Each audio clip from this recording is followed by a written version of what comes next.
FM lifeline lifeline lifeline. आज के FM lifeline कार्यक्रम में हमारे विशेष मेहमान हैं doctor Atul Saroch, assistant professor, department of internal medicine, PGI Chandigarh. Doctor Atul internal medicine के साथ साथ PGI के इमरजेंसी डिपार्टमेंट में भी व्यस्त हैं और इमरजेंसी में आने वाले मरीजों की देखभाल के लिए 24 घंटे उसके साथ जुड़े रहते हैं। डॉक्टर सरोज, हम आपका कार्यक्रम में बहुत बहुत स्वागत करते हैं। धन्यवाद। डॉक्टर अतुल सरोज, आज हम आपसे विशेष तौर पर बात करेंगे डेंगू के बारे में। आजकल के मौसम में बहुत सारे सुनने में आ रहा है कि हर अस्पताल में डेंगू के बहुत केसेस आ रहे हैं। यहाँ मैं आपसे जानना चाहूँगा कि वास्तव में डेंगू एक मच्छर होता है जैसे कि मलेरिया भी होता है, लेकिन इसको हम एक वायरल रोग कहते हैं। बाकी वायरल फीवर से डेंगू किस तरह भिन्न है? ये आपका प्रश्न एकदम सटीक है। डेंगू इन्फेक्शन हम इसको एक वायरल इन्फेक्शन मानते हैं। मोस्टली ये इन्फेक्शन असिम्प्टोमेटिक और माइल्ड सिम्टम के साथ ही मैनिफेस्ट होता है, बट कुछ पेशेंट्स में ये एक सीवियर कैटेगरी में भी जा सकता है। डेंगू फीवर और वायरल फीवर की तरह इसमें भी पेशेंट को बुखार होता है, बदन में दर्द होता है, कमजोरी होती है, और अगर पेशेंट सीवियर कैटेगरी में जाए तो फिर उसको सीवियर डिहाइड्रेशन, जिसमें उसके मानसिक हालत भी कई बार बिगड़ जाती है और कई बार उसको खून की उल्टियाँ और लैट्रिन में खून आना स्टार्ट हो जाता है। ये जो है कुछ डेंगू में वार्निंग साइंस होते हैं जिनके ऊपर हमें ध्यान रखना पड़ता है। अब वार्निंग साइंस में मैं आपको बता दूं, जैसे पेट में दर्द, जी मचलाना, उल्टियाँ होना, लगातार 3 या 4 उल्टियाँ हो जाना, उसके बाद पेशेंट के प्लेटलेट काउंट एकदम गिर जाना और साथ में पेशेंट का हीमेटोक्रिट जो है वो एकदम बढ़ जाना, और साथ में पेशेंट को बहुत थकावट और कमजोरी महसूस हो जाना।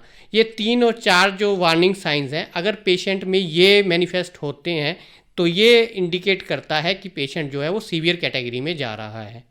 डॉक्टर साहब, जब कोई बुखार होता है, बदन दर्द होता है, तो नॉर्मली घरों में हम लोग एक पैरासीटामोल की गोली ली और कुछ आराम की और सोचा कि हाँ वायरल है, थोड़े दिनों में ठीक हो जाएगा। लेकिन एक मरीज़ को किस तरह लगता है कि हाँ ये डेंगू भी हो सकता है और डॉक्टर के पास इमीडिएटली जाना चाहिए? देखिए, डेंगू फीवर में हम 5 P's का मेन ध्यान रखते हैं। सबसे फर्स्ट P होता है प्रिवेंशन। हम कोशिश करें कि हम अपने आसपास मच्छरों को पनपने ना दें, जिससे कि हमारे को ये इन्फेक्शन हो ही ना। लेकिन अगर मान लीजिए ये इन्फेक्शन हो गया तो उसके बाद दूसरा P आता है पानी। हम कोशिश करें कि पेशेंट जिसको बुखार है उसको एडिक्वेट हाइड्रेशन मिले, जिसमें हम उसको ORS वाला पानी भी दे सकते हैं, कोकोनट वाटर भी दे सकते हैं, लस्सी दे सकते हैं। तो ये पानी, जैसे जल जीवन है, वैसे ही डेंगू होता भी जल के कारण से ही है और इसका इलाज भी मेनली जल ही होता है। तीसरा P जो है वो पैरासीटामोल, जिसमें कि पैरासीटामोल जो है वो सेफेस्ट एंटीबायोटिक माना जाता है डेंगू इन्फेक्शन में, क्योंकि इससे प्लेटलेट पे कोई असर नहीं होता है, और ये जो है ये हम एडल्ट में 4 ग्राम तक मैक्सिमम दे सकते हैं। उसके बाद जो है हमारा 4th P आता है, उसमें आता है कि डू नॉट बी पैनिक। हमें पैनिक नहीं होना है, घबराना नहीं है। और 5वां P आता है बी पेशेंस। जो भी पेशेंट है उसको अपनी पेशेंस रखना है। घबराना मतलब कि जैसे हम देखते हैं कि पेशेंट फीवर आता है, उसके बाद उसका प्लेटलेट काउंट डिक्रीज हो जाता है तो पेशेंट घबरा जाते हैं। डॉक्टर साहब, हम अपनी बात यूं ही जारी रखेंगे। पहले एक श्रोता हमारे से बात करना चाहते हैं। पहले हेलो, कार्यक्रम FM लाइफलाइन में आपका स्वागत है। अपना नाम बताइए। सर नमस्कार जी। सर मैं मोहम्मद अनवर अंसारी बोल रहा हूँ, मंडी अहमदगढ़, डिस्ट्रिक्ट मलेरकोटला से। आपका बहुत बहुत स्वागत है कार्यक्रम में। अपना सवाल पूछिए। डॉक्टर साहब को भी नमस्कार। मेरा ये सवाल है, जैसे कि ना सेल की कमी आ जाती है, जैसे डेंगू का अब पूरा पार चल रहा है पूरा। हाँ जी सर, मेरे को 3 बार हुआ है, सेल कम हो जाता है सर। अच्छा सर, एक मेरे दोस्त से भी आज बात हुई है, वो पटियाला के नजदीक है, उसके भी 2 बार उसको प्रॉब्लम होगी। डॉक्टर ने बोला ये हर साल प्रॉब्लम आती है। मेरे को भी हर साल यही प्रॉब्लम आती है, सेल कम। ऐत की शुक्र है खुदा का, जाने दी ठीक है, नहीं तो 60,000, 80,000, 1 लाख ऐसे हो जाते हैं। जो डॉक्टर है ये भी कि जल्दी मरीज को डरा देते हैं भी, आपका सेल कम हो गया, आपको सेल चढ़ाना पड़ेगा। डराने से सर मरीज और डाउन हो जाता है। इसके बारे में हमारे को थोड़ी सी जानकारी आप भी दीजिए सर, आप तो सीनियर है। ठीक, मैंने अभी एक्सप्लेन किया। एक पैनिक, घबराना नहीं है। सबसे पहले बात, अगर आपके सेल कम भी होते हैं तो उसमें घबराने की कोई बात नहीं है। हमको आपके बाकी जो सिम्टम्स हैं उन पे ध्यान रखना है कि पेशेंट को ज़्यादा पेट में दर्द तो नहीं हो रहा है, उसका उल्टी तो नहीं हो रहा है, जी मचला तो नहीं रहा है, एकदम कमजोरी या थकावट तो नहीं महसूस हो रहा है। अगर आपके पेशेंट में ये सिम्टम्स नहीं है तो आपने प्लेटलेट कम होने की वजह से नहीं घबराना है, क्योंकि इसमें प्लेटलेट कम होने के बाद अपने आप अचानक से बढ़ जाएंगे। उसमें कोई भी कुछ भी दवाई या किसी भी चीज़ का कोई भी रोल नहीं है। हमें सिर्फ पेशेंट की हाइड्रेशन रखना है, उसको पानी देना है, और प्लेटलेट कम होना से घबराना नहीं है। कार्यक्रम में फ़ोन करने के लिए आपका शुक्रिया। डॉक्टर साहब, हम अपनी चर्चा जारी रखते हैं और बहुत ही दिलचस्प कॉलर थे। उन्होंने कहा कि हर साल डेंगू हो जाता है। यहाँ पर मुझे लगता है कि हम एक सामाजिक तौर पर, एक सामूहिक तौर पर कहीं ना कहीं कुछ गलती कर रहे हैं कि वही बुखार हर साल हमारी सोसाइटी में आता है। क्यों ऐसा होता है? देखिए, डेंगू जो है ये आई थिंक मैं इसको कहूँगा it's a man made disaster, because हम इसके लिए खुद भी कुछ जिम्मेवार हैं। सबसे पहले हमको अपने आसपास कहीं पे भी पानी जमा नहीं होने देना है। डेंगू का मच्छर जो है वो साफ़ पानी में पनपता है, तो जहाँ पे भी जैसे वाटर कूलर हुआ, पुराने कोई यूटेंसिल्स हुए, कोई अनयूज टायर्स हुए, तो इनमें जैसे ही बारिश होती है नमी बढ़ती है और उसके कारण यहाँ पे पानी स्टोर होने लगता है। और ये जो एटमॉस्फेयर और टेम्परेचर होता है वो एडीज मॉस्किटोज़ के लिए परफेक्ट होता है, उनकी ग्रोथ के लिए। तो वो इन जगहों पे ग्रोथ करना स्टार्ट कर देते हैं। तो हमारी यही कोशिश रहनी चाहिए कि हम कोई भी जगह जहाँ पे पानी इकट्ठा हो रहा है उसको हम साफ़ करें, उसको ड्राई रखें, और हम हर हफ्ते में एक बार फिक्स कर लें जहाँ पे हम पूरे अपने घर का और अपने घर के आसपास का नोटिस करें कि जहाँ पे भी पानी जमा है वहाँ पे हम उसकी सफाई करें। अगर हम स्वच्छ भारत रखेंगे तो इस बीमारी से हम निजात पा सकते हैं। ये कोई इतना समस्या नहीं है, पर इसके लिए हमारे को सामाजिक तौर पर भी जागरूक होना पड़ेगा और अपने आसपास वाले लोगों से भी सहयोग लेकर इस बीमारी की रोकथाम या इस मच्छर को पनपने से रोकना पड़ेगा। डॉक्टर साहब, आपने कहा कि डेंगू का मच्छर ताज़े पानी में होता है, तो ताज़े पानी के साथ साथ क्या कितनी देर में मच्छर पैदा होता है जब पानी इकट्ठा होता है उसके बाद? देखिए, इनका डिपेंड करता है कि उसमें डेंगू के कितने एग्स हैं, कितने लार्वा हैं और कितने टाइम में ये पनपता है। नॉर्मली डेंगू मॉस्किटो का लाइफ साइकिल है वो 2 to 4 वीक्स तक रहता है, मतलब एग से लेके इसका complete life cycle 2 to 4 weeks तक रहता है। तो हमारे को यही कोशिश करनी है कि जहाँ पे भी पानी जमा है उसको पानी या जमा ना होने दें। बाई चांस अगर वो जमा है तो वहाँ पे हम सिंपल कैरोसिन ऑयल भी डाल सकते हैं, जिससे ऊपर वो परत बन जाती है और जो उसके लार्वा हैं या उसके एग्स हैं वहाँ तक उसको प्रॉपर ऑक्सीजन सप्लाई ना होने की वजह से वहाँ पे उनकी डेथ भी हो जाती है, तो इसके कारण वो वहाँ पे हम कंट्रोल कर सकते हैं। तो हमारे को कोशिश यही करनी है कि हम अपने आसपास पानी जमा ना होने दें। डॉक्टर साहब, हम किस तरह पानी ना जमा होने दें और किस तरह इससे बच पाएँ, यही बात हम जारी रखेंगे। एक और श्रोता हमसे बात करना चाहते हैं, आइए उनसे बात करें। हेलो दोसांझ जी, नमस्कार। नमस्कार, अपना नाम बताइए और बताइए कहाँ से बोल रहे हैं? और डॉक्टर साहब आए हुए साथ में अतुल सरोज जी। जी, यश कुमार वर्मा बोल रहा हूँ चंडीगढ़ से। बोलिए जी। सबसे पहले तो मैं ना आपको आप सबकी सेवाओं के लिए कोटि कोटि धन्यवाद करना चाहूंगा, क्योंकि ना अभी डेंगू के दौरान मैं अभी 16 में जाके आया हूँ, तो देखिए सारा ही वार्ड भरा हुआ था और डॉक्टर जितने भी हैं वो अपनी सेवाओं के लिए आगे आते हैं, तो उनके लिए तो मुझे कहते हैं ना सैल्यूट बनता है, जैसे मिलिट्री वालों को सैल्यूट बनता है ना सर। धन्यवाद। और देखिए, जैसे एक प्रोमो चल रहा था आपके बारे में, तो 4 लाइनें भी लिखी है मैंने, आज को सुनाना चाहूंगा। पीजीआई से आज आए हैं डॉक्टर अतुल सरोज, कभी भी ना आए इनको कोई भी खरोच, हो जाए सबकी सकारात्मक सोच, सेवाएं देते रहें वो जरूरतमंदों को रोज। त्योहार आ चुके हैं, मनाते रहें सभी, बस मौज ही मौज। बहुत बढ़िया यश जी, कमाल कर दी आपने। तो आप भी मौज करते रहे, हम भी मौज बनाते रहे और डॉक्टर साहब भी मौज करते रहे। हाँ जी दोसांझ जी, ऐसा है कि ना आपके प्रोग्राम संग जुड़े रहते हैं, चाहे हम फोन करें चाहे ना करें, लेकिन आपके सुन कर इतनी मौज मनाते हैं ना। पूरी एफएम टीम का, मतलब कहते हैं 107.2 का, सबका कोटि कोटि धन्यवाद बनता है। और सवाल पूछना चाहूंगा जी, सवाल पूछिए। जैसे हम कहते हैं कि डॉक्टर सुबह डेंगू का मच्छर बता रहे थे, डेंगू का मच्छर, और उसमें अनिल जी बता भी रहे थे कि पानी न ठहरने दें या सुबह शाम हम स्लीव कपड़े डाल लें। लेकिन जैसे मैं सोचता हूँ कि त्योहारों का सीजन आ चुका है, तो मैं सोचता हूँ डेंगू का भी सीजन आ चुका है, इससे हम इनके अलावा कौन सी चीजें हैं जिनसे हम बच के रहें?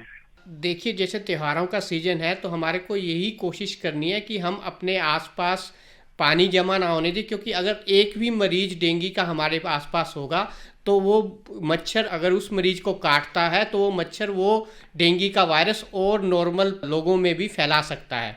जैसे किसी एक को अगर इन्फेक्शन होगा तो बाकी को भी इसका रिस्क बढ़ जाएगा। और त्योहारों में जैसे हम एक दूसरे के घरों में जाते हैं, मिठाइयों का आदान प्रदान होता है, तो उसमें भी ये बढ़ने के चांसेस हैं। अगर कोई एक भी हमारे में से इसका मरीज हो गया तो वो मच्छर जो है उसको एक फैलाने का एक जरिया मिल जाता है।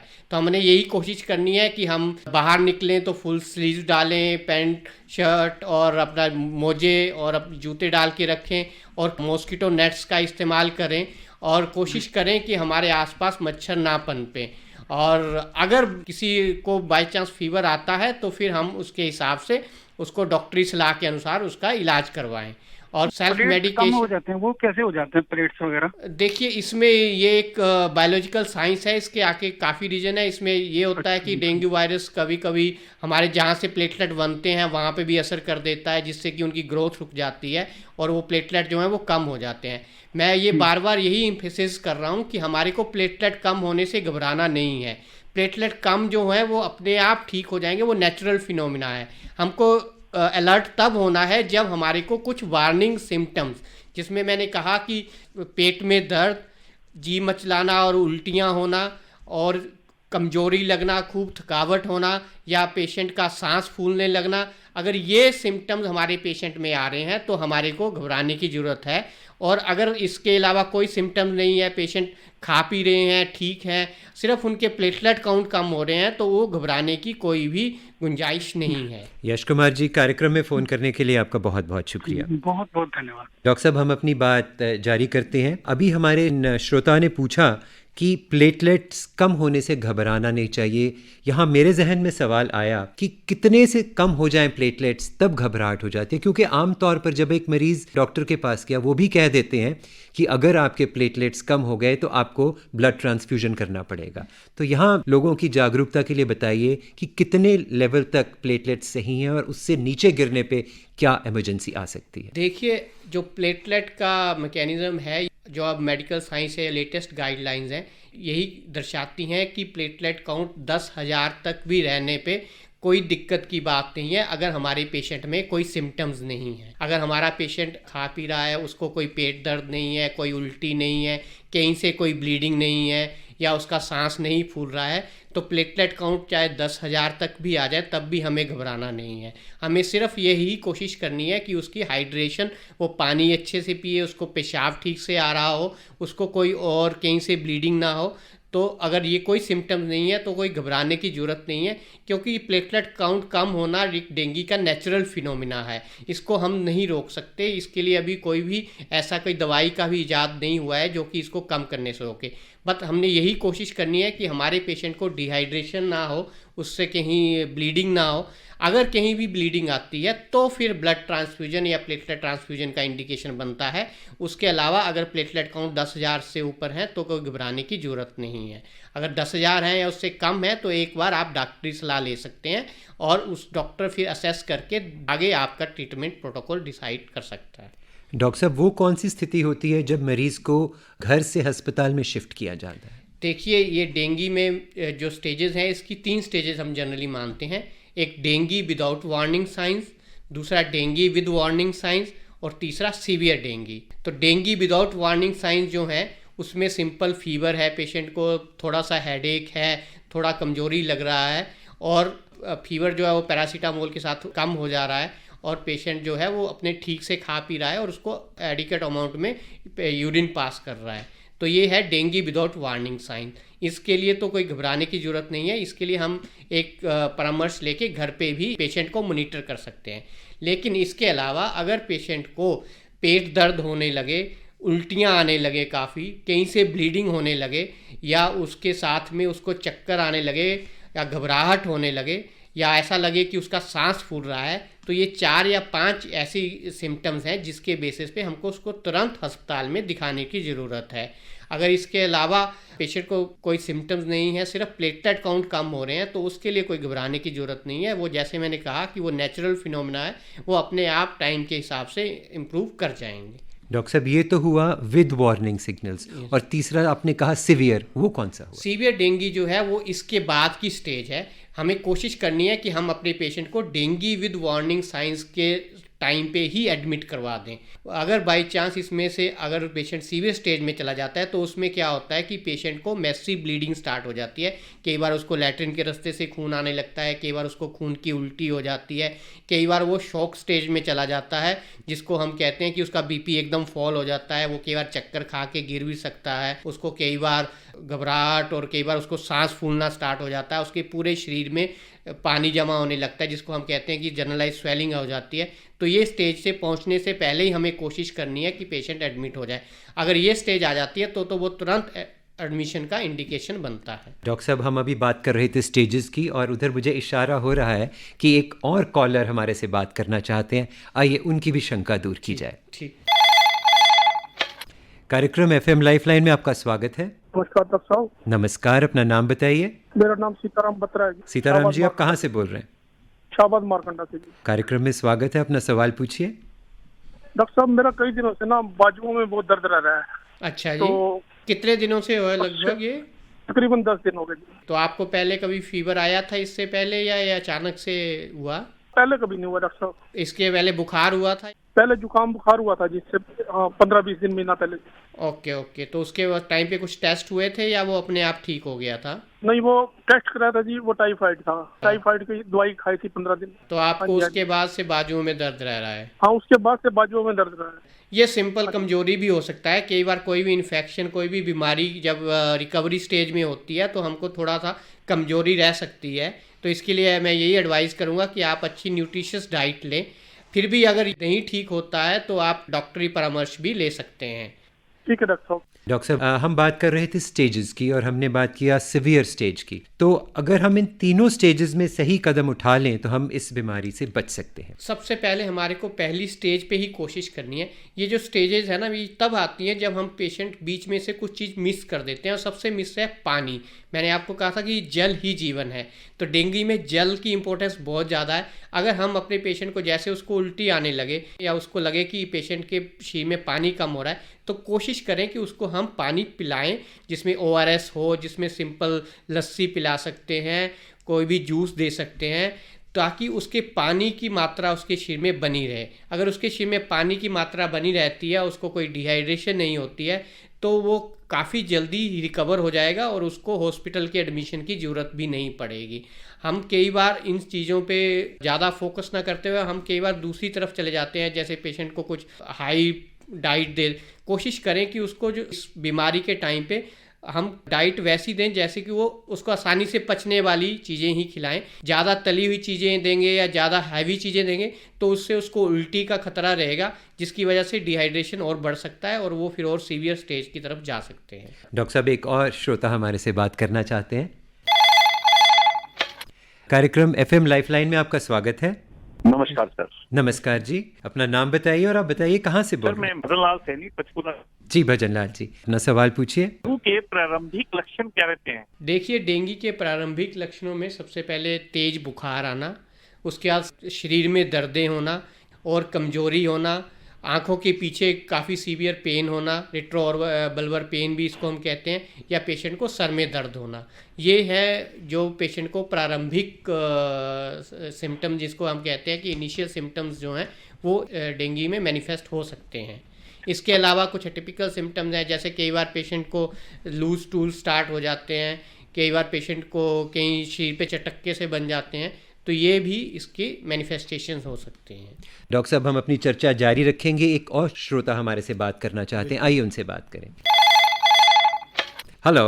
हेलो। हाँ जी, कार्यक्रम में आपका स्वागत है, अपना नाम बताइए। सर मेरा नाम रविंद्र कुमार है जी, मैं पंचकुला से बात कर रहा हूँ। सर मेरा सवाल ये है सर कि एक्चुअली मुझे अभी कुछ दिन पहले डेंगू हुआ था सर, लेकिन अभी सर थोड़ा मुझे ना जैसे जॉइंट्स में थोड़ा पेन अभी भी मुझे महसूस होता है और देखने में कई बार थोड़ी दिक्कत हो रही है।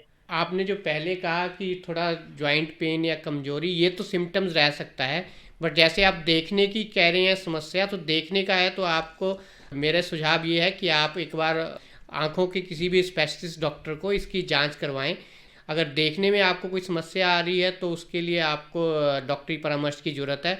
अदरवाइज़ आपको सिर्फ अगर कमजोरी लग रही है या जॉइंट पेन है तो वो तो टाइम के हिसाब से साथ साथ सुधर जाएंगे, उसके लिए कोई घबराने की ज़रूरत नहीं है। डॉक्टर साहब, इसका मतलब जो आंखों की दर्द है उसका डेंगू से कोई रिलेशन नहीं है? नहीं, आंखों की दर्द नहीं, ये कह रहे आंखों में देखने में समस्या है। आपको देखने में समस्या है या सिर्फ दर्द हो रहा है? सर जब मुझे डेंगू हुआ था तो मुझे आंखों के पीछे काफी पेन रहा। हाँ, पेन रह सकता है। अब हाँ आपको देखने में समस्या है या सिर्फ पेन की समस्या है? सर अभी मुझे क्या है जैसे सर, और सर आंखों में क्या है कि वैसे विजन ठीक है, लेकिन जब मैं कुछ जैसे अखबार देखता हूँ या मोबाइल देखता हूँ तो वो थोड़ा सा मुझे धुंधला नजर आने लग गया है। वही मैं कह रहा हूँ कि आंखों की इसकी रोशनी के साथ इसका नहीं है। अगर आपको कमजोरी है वो है तो वो ठीक है, लेकिन अगर आपको धुंधला नज़र आ रहा है या कुछ ऐसा लग रहा है कि थोड़ा विजन में समस्या आ रही है तो आपको एक डॉक्टरी परामर्श की ज़रूरत है। आप किसी भी आंखों के स्पेशलिस्ट डॉक्टर को दिखाइए। कई बार वो कई और चीज़ें होती हैं जो कि बीमारी के साथ बाद में मैनिफेस्ट हो सकती हैं, तो हमारे को उसकी सारी चीज़ों का वो नोटिस लेके उसका देखना चाहिए।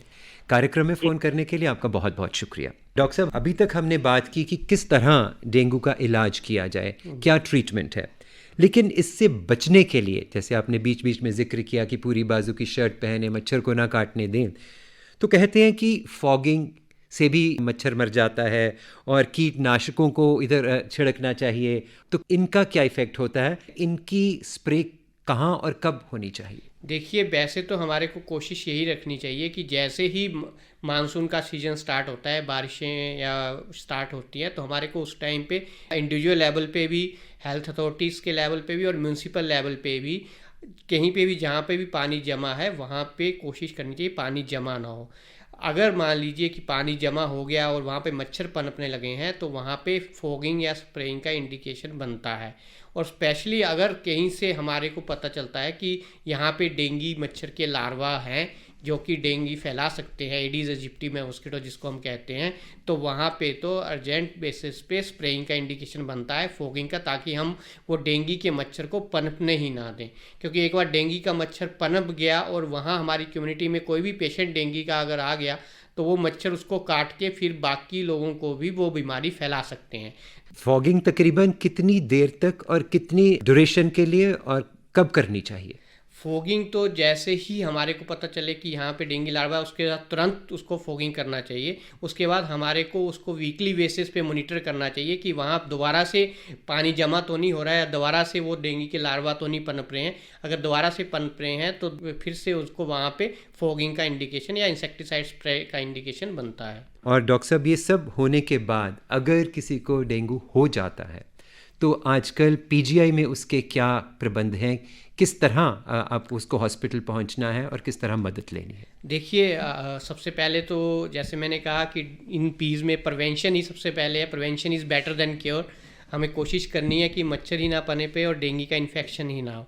लेकिन अगर हमारे को डेंगू का फीवर आ गया, मान लीजिए इस सीज़न में हमारे को फीवर आने लगा, हमारे को जॉइंट पेन होने लगे, हमारे को लगा है कि ये हमारे को इस सीज़न में फ़ीवर आ रहा है और इसमें हमारे को डेंगू का शक है, तो सबसे पहले तो हमारे को घबराना नहीं है। हमारे को कोशिश करनी है कि हम पेशेंट को हाइड्रेशन मेंटेन रहे और हमारे को अपना लोकल जहाँ पे भी है वहाँ पे हम अपने किसी भी डॉक्टरी परामर्श ले सकते हैं। लेकिन अगर आपको डेंगू के वार्निंग साइंस या सीवियर डेंगू, जैसे मैंने पहले भी एक्सप्लेन किया है कि फीवर के साथ आपको सीवियर पेट में दर्द होने लगे, उल्टी आने लगे या कहीं से ब्लीडिंग होने लगे, तो आपको तुरंत किसी भी हॉस्पिटल की इमरजेंसी में आना है और दिखाना है। पीजीआई में स्पेशली हमारी इमरजेंसी में हमने डेंगू के लिए जैसे भी पेशेंट आता है तो उसकी सीवियरिटी के हिसाब से हम कोशिश करते हैं उसको जल्दी से जल्दी उसको इंटेंसिव केयर के लिए शिफ्ट करें।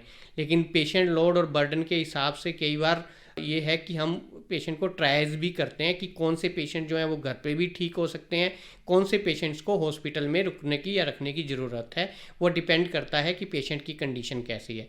लेकिन अगर आपको सीवियर डेंगू के वार्निंग साइंस हैं या सीवियर डेंगू की मैनिफेस्टेशंस हैं तो ये इंडिकेशन बनता है कि आप अपने नज़दीकी अस्पताल में परामर्श ज़रूर लें।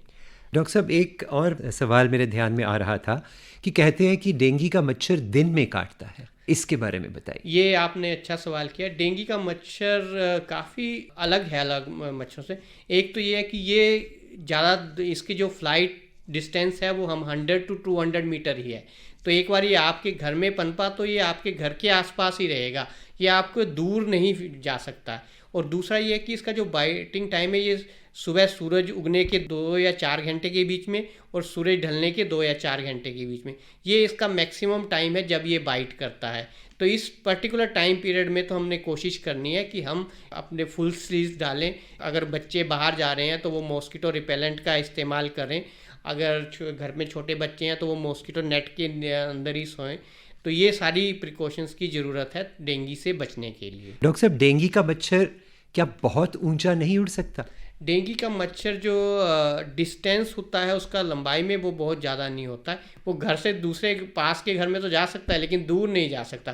तो हम यही कहते हैं कि डेंगू जो है वो मच्छर तो वहीं रहता है लेकिन पेशेंट जो है वो एक जगह से दूसरी जगह जाता है और वहाँ पे उसको डेंगू का मच्छर काटता है और फिर वो उस एरिया में ये डेंगू फैलाना स्टार्ट कर देता है। तो हमारा यही कोशिश रहनी चाहिए कि डेंगू का पेशेंट भी अगर घर में है तो वो भी मॉस्किटो नेट में रहे और वो भी अपना ज़्यादा मूवमेंट ना करे, क्योंकि वो जहाँ पे भी वो बाहर जाएंगे अगर उनको मच्छर ने काट लिया तो वो डेंगू का वायरस जो है वो पेशेंट से मच्छर में ट्रांसफ़र हो जाएगा और वो मच्छर जो है वो किसी और को भी वो वायरस दे सकता है जिससे उसको इन्फेक्शन हो सकता है। डॉक्टर साहब, यहाँ मैं और भी जानना चाहूँगा कि क्या डेंगू का मच्छर शरीर के किसी भाग में भी काट सकता है? डेंगू का मच्छर जहाँ पे भी आपका एक्सपोज पार्ट होंगे वहाँ पे ये मच्छर काट सकता है। और जैसे हमारी अगर हाफ स्लीव्स हैं तो हमारी बाजुओं में काट सकता है, अगर हमने शॉर्ट्स डाले हुए हैं तो वो पैरों पे या टांगों पे काट सकता है। लेकिन सुबह और शाम ये खास समय है जब वो डेंगू का मच्छर काटता है। हाँ। डॉक्टर साहब, कार्यक्रम के आखिर में, क्योंकि आजकल बहुत से डेंगू के मरीज आ रहे हैं, तो उससे बचाव के लिए हमारे श्रोताओं को आप क्या संदेश देंगे? मेरा आखिरी संदेश वही है जो मैं फिर से रिपीट करना चाहूँगा। हमें 5P का ध्यान रखना है। सबसे पहले प्रिवेंशन, हमें कोशिश करनी है कि हमारे आसपास पानी जमा ना हो ताकि डेंगू फैले ही ना, हमारे को इन्फेक्शन हो ही ना। और दूसरा P है पानी। मान लीजिए हमारे को फीवर आने लगा, हमारे को लगा कि हमारे को डेंगू इन्फेक्शन है, तो हमारे को कोशिश करनी है कि हम एडिक्वेटली पानी हाइड्रेशन रखें। तीसरा है पैरासीटामोल। हम कोशिश करें कि पेशेंट को सिर्फ बुखार के लिए पैरासीटामोल ही टैबलेट दें और कोई NSAID जैसे कि एस्प्रिन, आइबुप्रोफेन इस बीमारी में नहीं दे सकते क्योंकि उनसे ब्लीडिंग का खतरा बढ़ सकता है। चौथा P है हमारा पैनिक। हमें घबराना नहीं है। अगर आपको बुखार हो गया, बुखार 3 या 4 दिन में अपने आप ये नॉर्मलाइज हो जाएगा।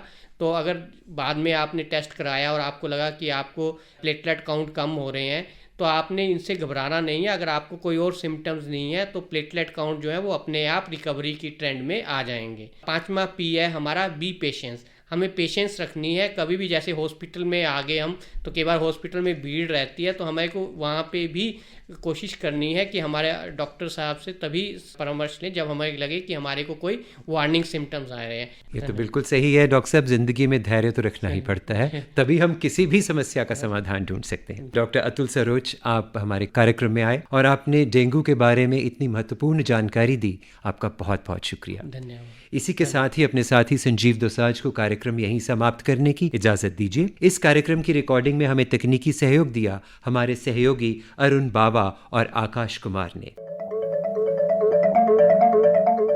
FM lifeline.